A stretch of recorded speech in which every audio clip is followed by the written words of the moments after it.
sebelum kita membahas tema kita Kak, yang muda yang berprestasi, ada mau nanya nih Kak, apa sih pengalaman Kakak saat Kakak berkuliah, mengikuti kegiatan, organisasi, terus lomba-lomba yang nggak bisa lagi disebut nih, udah banyak banget loh Kakak ikutin. Oke, lomba-lomba. Jadi kalau di kampus kegiatan ya, lebih kegiatan. Pastinya yang wajib itu kuliah, ya itu wajib. Jadi untuk adik-adik yang masih kuliah, walaupun aktivitas yang di luar kampus atau internal kampus, pingin ini pingin itu, tapi kewajiban kuliah itu wajib. Tapi kalau di lain sisi, dulu ketika kakak kuliah, dulu udah lama ya. Jadi kegiatan organisasi internal, eksternal kakak ikutin, lumayan kakak ikutin. Pada akhirnya merucut ke beberapa organisasi aja yang menurut kakak ini passionnya nih gitu. Jadi nggak ada tuntutan sih harus ini itu, tapi kita kan tahu ya pribadi personal kita arahnya kemana tuh. Terus ternyata asik, terus ada impactnya untuk kuliah kita juga. Ibaratnya nggak ganggu kuliah kalian. Jadi sesibuk apapun kita di organisasi, intinya kuliah, IPK, tugas nggak ketinggalan gitu. Dan pastinya lulusnya tepat waktu, insya Allah ya. Amin. Berarti tugas memang seorang mahasiswa tuh memang pertama harus kuliah dulu ya Kak ya? Iya, kuliah nomor 1. Karena kan memang kita tujuannya belajar kan, kuliah. Baru ketika di kuliah bonus-bonus yang lain, organisasi itu bonus. Jadi hukumnya sunnah ya, nggak wajib. Tapi ketika kita terjun, otomatis banyak yang bisa kita dapat, soft skill, hard skill banyak. Gitu. Oh, wow, keren banget ya. Belum. Amin. Terus Kak, Iya. apa ya? Ada mau dengar dong Kak perspektif Kakak. Seberapa penting sih Kak prestasi menurut Kakak? Oke, prestasi ya. Jadi kalau istilahnya, kalau kita bicara tentang prestasi itu nggak melulu prestasi itu harus ada award ya. Iya. Harus ada apresiasi, baik itu dari orang, baik itu dari wadah apapun itu. Tetapi ketika prestasi itu bisa kita hadirkan sendiri. Jadi ketika kalian itu ibaratnya secara simpel aja, sederhana. Makna dari kakak kan. Secara sederhana ketika kalian itu tidak merepotkan orang tua, itu sudah sebuah prestasi menurut kakak gitu. Selama kuliah nih, untuk memenuhi kebutuhan apapun, ibaratnya kayak pulsa, bensin dan lain-lain, itu udah sebuah prestasi. Jadi nggak mesti harus ada award yang kita peroleh, misal juara dan lain-lain, itu baru dikatakan prestasi. Nah, tapi sebagian orang menganggap bahwa prestasi itu ketika ada sebuah penghargaan, tapi nggak kayak gitu. Jadi semua anak itu ada wadah prestasinya masing-masing, jatah prestasinya masing-masing. Jadi jangan ciut ketika kalian belum bisa, ya aku selama kuliah belum bisa dapat ini, belum bisa dapat itu, belum bisa dikatakan ini menyandang status ini, apa misal duta Pinang apa gitu, atau duta muda apa gitu. Nggak mesti kayak gitu. Tapi menurut kakak prestasi ya kita yang menciptakan, karena yang mengetahui sebuah prestasi itu ketika ada orang lain yang kita bahagiakan, yang kita senangkan, itu udah sebuah prestasi gitu. Berarti memang prestasi ini pembahasannya tuh nggak hanya potensi yang akademisi terus ya Kak ya. Iya. Sebenarnya non akademis itu juga bisa kita kembangi ya. Benar ya, jadi itu kalau tapi dalam dunia kampus, kalau prestasi itu sebuah penghargaan, pencapaian, award yang kita peroleh di sebuah organisasi ataupun dalam bidang akademik seperti olimpiade dan lain-lain seperti itu. Oh, keren. Ya. Terus Kak, ada dengar nih Kak, ternyata seorang Kak Kiki Fatmawati selain memiliki prestasi yang nggak bisa disebut lagi ya, ternyata Kak Kiki ini juga berkecimpung di dunia pengabdian masyarakat, yaitu ke suku anak ke dalam. Itu gimana tuh Kak ceritanya? Boleh ada dengar nggak tuh Kak? Oke. Bicara suku anak dalam, ya sempat kakak terjun terlibat di situ. Jadi ketika kuliah pastinya ya, otomatis sebuah organisasi juga yang bawa kakak ke situ, senior yang pastinya berpotensi, yang menuntut kakak pada akhirnya menemukan sebuah passion. Ternyata pengabdian tuh asik gitu. Awalnya juga kakak nggak terima, benar kakak nggak terima loh. Ibaratnya kan pengabdian itu terkesan kita ke pedalaman, tempat yang jauh, mau menghabiskan waktu, uang apalagi, energi. Dan kalau kalian tahu kan kakak dari sarjana biologi, biologi itu praktikum, nggak pernah tidur, dan semua praktikum tulis tangan. Jadi itu bayangkan ketika kita dapat amanah sebagai anak pengabdian. Jadi menurut kakak Awalnya tuh sempat nggak terima juga, tapi ternyata kakak ikhlas, lillahi ta'ala aja. Ternyata wah, pengabdian itu luar biasa, manfaat banyak. Bahkan sampai kakak nemuin pekerjaan, dan ternyata pekerjaan kakak tuh arah-arahnya ke sosial rata-rata. Ya, jadi pengalaman SAD itu yang bawa kakak meruntun kepada keikhlasan ya pastinya. Terus ingin bisa berguna, bermanfaat untuk orang-orang yang membutuhkan, khususnya suku anak dalam itu sendiri. Karena kalau kita lihat suku anak dalam kan sukunya Jambi, dan itu banyak pelajaran yang kakak peroleh, dari mulai kesederhanaan, terus juga apa adanya, dan potensi semangat mereka yang luar biasa walaupun mereka di daerah yang jauh. Segala hal sih, mulai dari transportasi yang susah, tapi mereka tetap semangat belajar itu. Banyak. Wah, dan juga kakak ternyata kakak memenangi salah satu lomba nasional tentang pemberdayaan masyarakat kak ya? Iya. Tentang suku anak dalam ini. Wah. Oh iya. Itu lupa sama lu. Itu gimana tuh kak? Itu keren banget sih, kakak bisa nembus ke nasional tentang bisa ngangkat suku anak dalam yang malah orang Jambi semuanya nggak semuanya tahu ya suku anak dalam itu di mana tinggalnya. Iya benar. Awalnya juga kakak nggak tahu jujur. Awalnya kakak nggak tahu, tapi karena organisasi di kampus juga yang bawa kakak ke sana, makanya kakak melek juga dengan SAD itu, oh seperti ini gitu ya. Walaupun awalnya mengeluh, ternyata SAD itu banyak rintangan dan lain-lain. Ya lumayan, ternyata dari situ sih yang bikin ketika kakak tekuni tanpa basa-basi lah, ibaratnya nggak kenal ini itu, ternyata ada banyak bidang pemberdayaan yang bisa dijadikan kompetisi seperti itu juga. Dan ternyata itu salah satunya boleh disebut? Boleh. Timnas salah satunya, Oh, Timnas. Ya, Pekan Ilmiah Mahasiswa Nasional. Oke. Oke kak. Aduh, kok grogi banget ya podcast ini.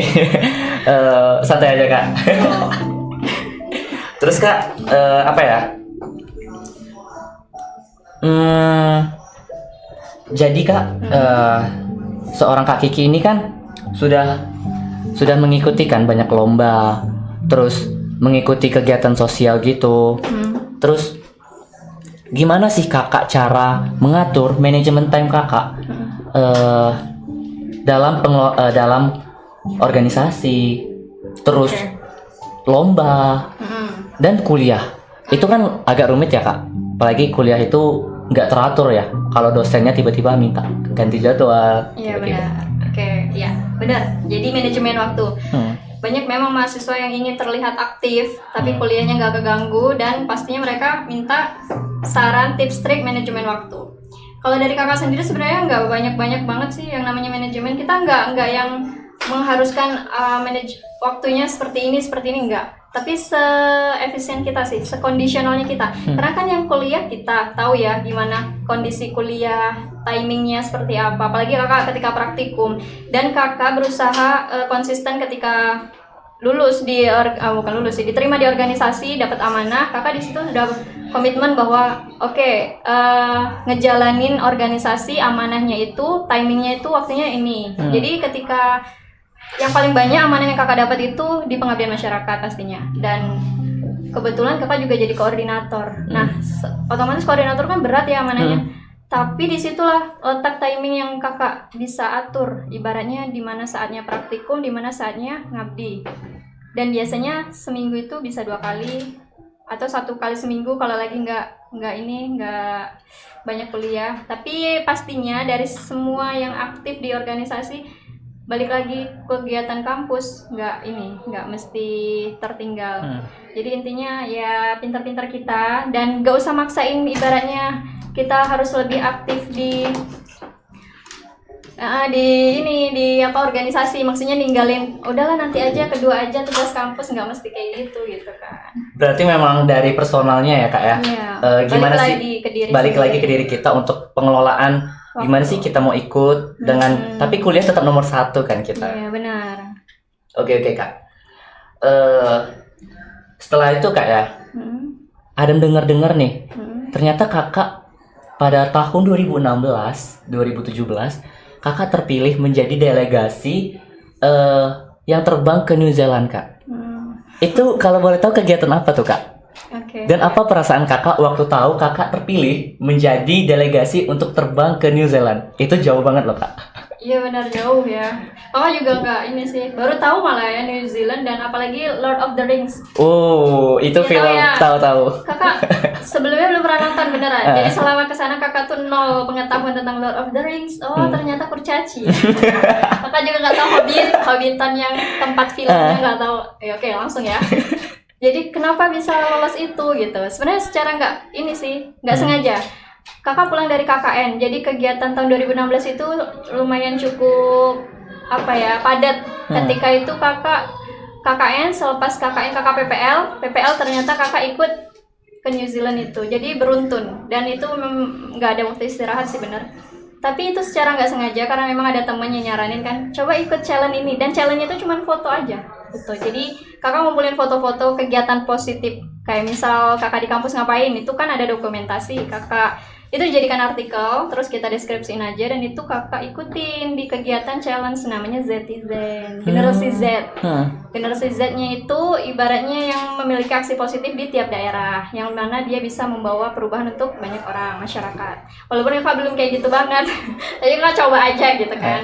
Jadi ketika itu udah kakak buat artikel fotonya termasuk pemberdayaan masyarakat ternyata juri tertarik dengan SAD suka anak dalam kakak bawa biskuit kan di situ kakak sempat bawa sih biskuitnya terus mungkin mereka excited dengan hal-hal itu dan akhirnya kakak terpilih ke Bali baru ke New Zealand. Wow, tepuk tangan dulu.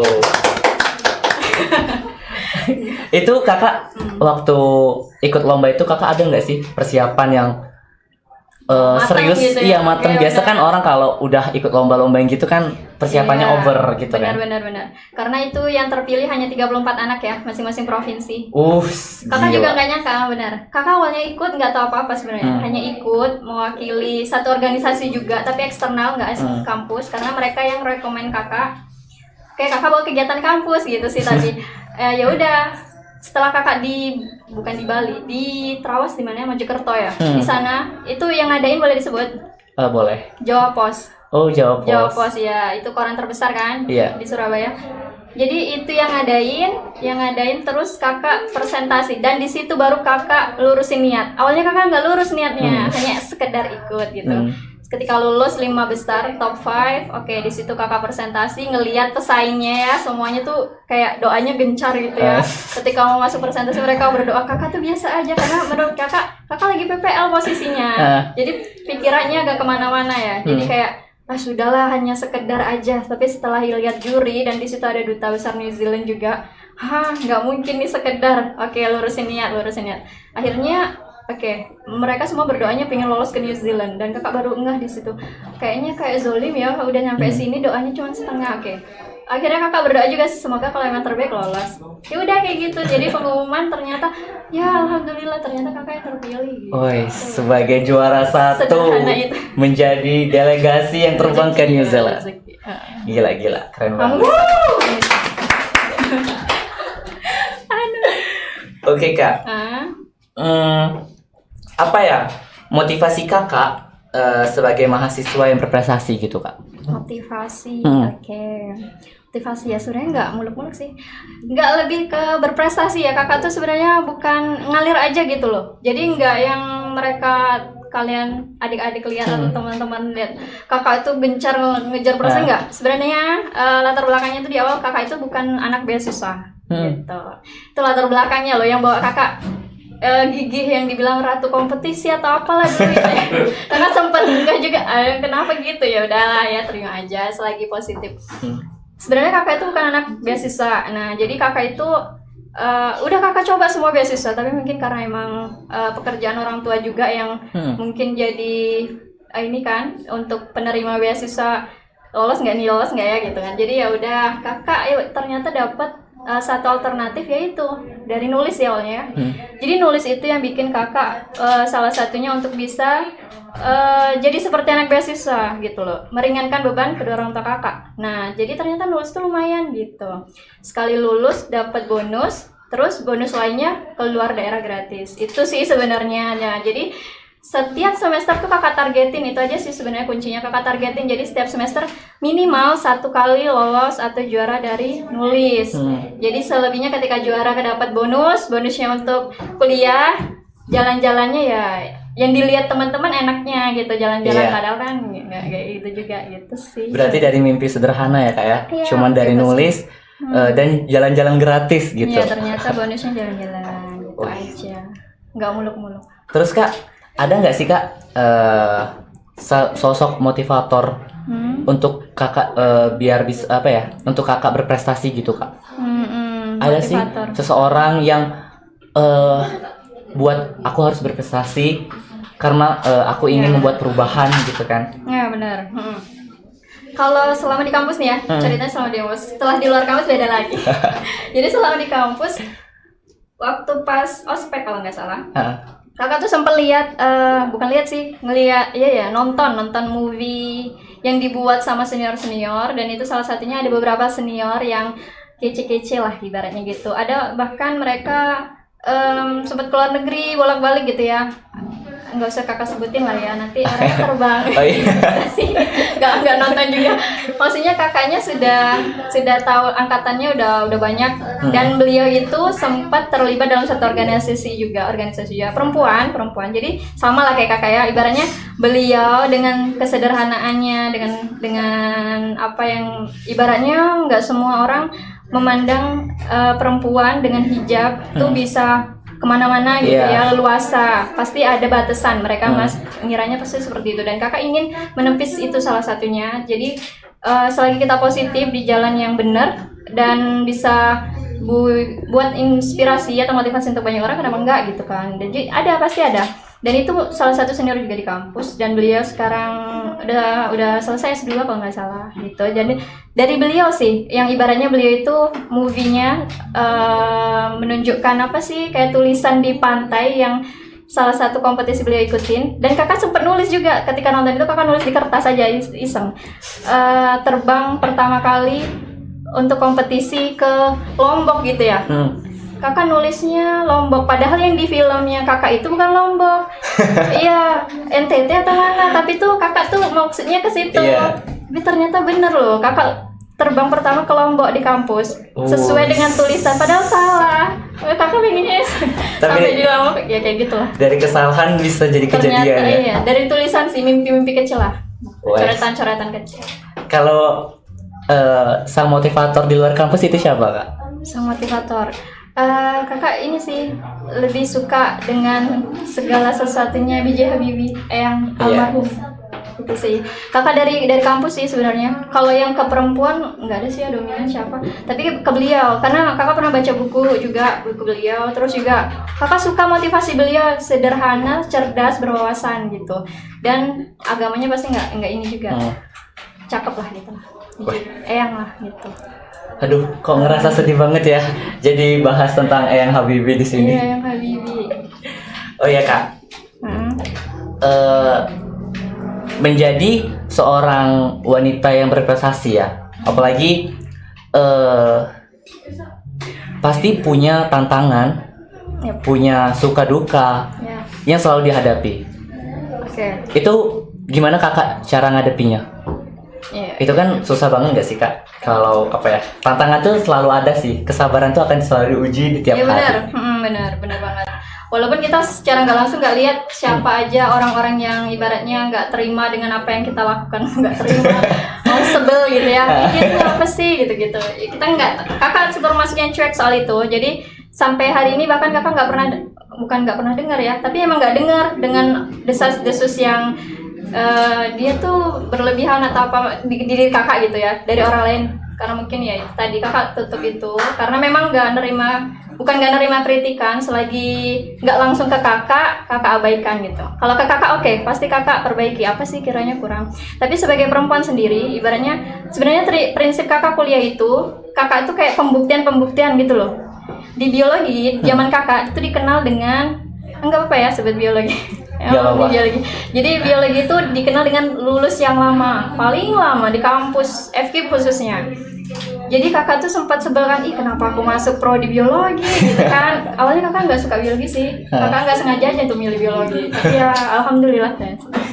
Jadi ternyata kakak mau buktiin bahwa anak biologi itu nggak kayak gitu di zaman angkatan kakak. Dan kakak salah satu yang ingin buktiin bahwa bisa kok lulus cepat gitu. Dengan praktikum seabrek dan lain-lain yang katanya jelimet lah dan lain-lain. Oke, terus kakak juga ingin buktiin bahwa anak aktivis yang aktif di kampus itu katanya banyak yang telat lulus, lama lulus, nggak usah ikut organisasi, pasti lama lulus gitu, pasti banyak wejangan kayak gitu.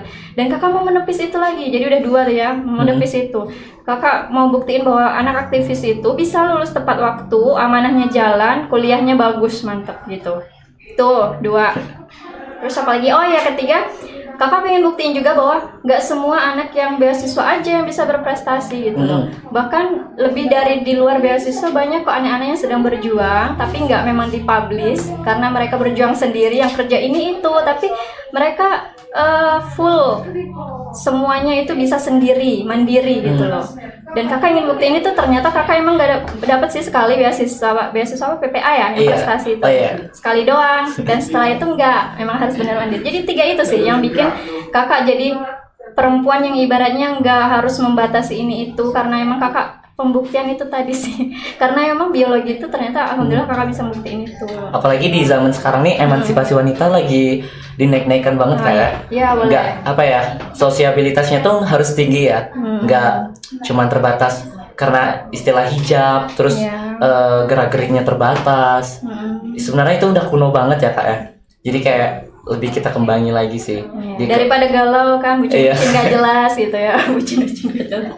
Iya, kok galau, bucin, gak ada apa-apanya yang didapat gitu. Nggak apa-apa dicemooh orang lain dengan positif kegiatan aksi kita yang di luar atau keseringan di luar, dibanding kita ngebucin sendiri, galau sendiri, nggak tahu arahnya kemana, nggak dikenal orang. Iya sih. Pilih mana? Nggak gitu juga sih, nggak usah dipilih dah. Oke kak. Pernah nggak sih kakak merasa waktu kuliah atau sudah kuliah sih titik terjatuh kakak? Nggak mungkin dong seorang titik terendah ya? Iya, titik terendah. Apalagi benar-benar ada. Biasanya kan kakak hampir lupa nih sudah lama kuliah. Oke. Apalagi kan kakak karena dikenal sebagai ratu kompetisi, terus ratu prestasi, pasti orang cuma berpikir, aduh Kak Kiki ini orangnya ikut lomba terus, jalan-jalan gratis, pikirannya tuh hanya itu. Pasti nggak mungkin kan, pasti ada titik terendah yang pernah kakak alami pasti. Pasti ada, semua orang pasti ada, termasuk kakak. Jadi titik terendah, titik yang membingungkan ya di posisi kakak saat kuliah itu pas skripsi. Pas ending-endingnya mau kuliah ya. Jadi tapi setelah menjalani proposal ya, kalau sebelum hasil. Nah, proposal itu yang membingungkan. Kenapa? Karena kakak termasuk yang tertinggal untuk seminar proposal di kelas kakak. Ibaratnya dari dosen itu kan kenalnya kalau kita aktif di organisasi kita harus jadi panutan, dan itu jadi beban juga untuk kakak, kayak pundak nih berat ya, selalu dibilang kayak gitu, kamu belum proposal. Nah itu titik termasuk yang ngedown sempat, karena tapi kakak prinsipnya gini, selalu percaya bilang oke, nggak apa-apa digituin, lihat aja nanti, nggak tertinggal proposal tapi duluan hasil dan wisuda duluan. Kakak pegangannya itu doang. Ya bismillah aja, kakak juga nggak yakin awalnya gitu kan, karena kakak gini loh, nyendet di judul ya. Kalau mereka kan teman-teman biasanya judul itu ikut dosen, oke. Kakak enggak, kakak maunya yang kakak sendiri. Jadi kakak nggak mau ikut proyek dosen, tapi kakak suka dengan yang kakak buat sendiri, kakak jalanin sendiri. Dan itu 6 bulan loh, kakak ikhtiar kayak tahajud, apalagi ya istighfar, bener gak sih ya ini judul, ya bener-bener gitu loh. Jadi itu yang bikin kakak lama sebenarnya. Tapi setelah dapat judul, baru kakak clear semua, dan alhamdulillah gak lama dari hasil kakak langsung dapat sidang dan wisudanya deketan gitu. Wah, subhanallah. Berarti kakak memang pengen ngangkat banget ya judul kakak yang original. Dengan passion kakak, iya, yang gimana ya, ibaratnya kita tahu kemampuan kita ya. Jadi kita tuh, kakak lebih nggak mau diatur gitu sih. Karena kalau diatur itu terkesan kayak nggak leluasa. Ya ngejalaninnya. Kakak buat buku, sebenarnya skripsi kakak tuh buat buku. Jadi 2 kali kakak ke Kerinci. Itu kan berat sebenarnya ya. Udah biayanya banyak, berat, lama lagi buat buku gitu. Sempat ini kan tesis gitu katanya dosen. Tapi ya udahlah jalanin. Tapi